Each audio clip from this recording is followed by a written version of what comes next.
Mesdames, Messieurs, bonjour et bienvenue sur notre chaîne YouTube. Ici nous vous donnons la clé, alors si vous êtes nouveau, abonnez-vous et cliquez sur la cloche de notification pour ne plus rien manquer. Cela fait, on peut commencer. Emmanuel Macron dans l'embarras. La France accusée d'aider les djihadistes au Mali. Un scandale éclate à l'Elysée. La France est accusée d'aider les djihadistes au Mali. En peu de temps, plusieurs scandales s'amassent au sein du nouveau gouvernement d'Emmanuel Macron. En effet, une nouvelle affaire a encore explosé à l'Elysée. La France est accusée de fournir des armes aux djihadistes à l'encontre du Mali. Les polémiques s'accumulent au sein du gouvernement français. Effectivement, le Mali vient de demander une réunion d'urgence au Conseil de sécurité de l'ONU. Pour cause, le gouvernement malien accuse la France de violer l'espace aérien du Mali et d'espionner leur gouvernement. Effectivement, Abdoulaye Diop a précisé dans sa lettre qu'il y avait eu des violations répétitives et fréquentes. Ce chef de la diplomatie malienne a aussi ajouté qu'il y avait des activités considérées comme de l'espionnage et des tentatives d'intimidation de la part des forces françaises.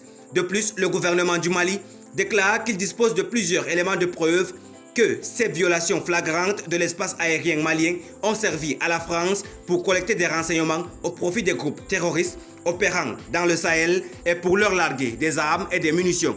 Ainsi, le pays assure que la France maintiendrait des relations avec des groupes djihadistes situés dans le pays. Le gouvernement français nie toutes les accusations. L'Élysée nie toutes les accusations du gouvernement malien. En effet, il réplique chez Le Monde: la junte franchit un palier dans la rocambolesque et l'invraisemblable, en portant des accusations évidemment sans fondement. Les dernières activités menées lors du retrait des troupes françaises consistaient à sécuriser les derniers convois militaires français de l'opération quittant le Mali, à surveiller les activités des terroristes et à cibler des hauts cadres des deux principaux groupes. À titre informatif, les forces françaises ont quitté le Mali il y a quelques jours. Ces dernières étaient depuis 9 ans sur le territoire malien pour lutter contre les djihadistes. D'ailleurs, le commandant de la force française, Barkhane, Bruno Barat, a réagi au scandale. C'est un peu insultant pour la mémoire de nos 59 camarades qui sont tombés en se battant pour le Mali et également pour la mémoire de tous les Maliens qui se sont battus à nos côtés, mais aussi les personnels de la MINUSMA, des forces africaines de la MINUSMA qui sont tombés en luttant contre le terrorisme, affirmait-il chez Radio France Internationale. Ce nouveau scandale sera forcément un poids pour l'Elysée et pour Emmanuel Macron. Cependant, il semble que le Conseil de sécurité de l'ONU serait en faveur de la France dans cette affaire.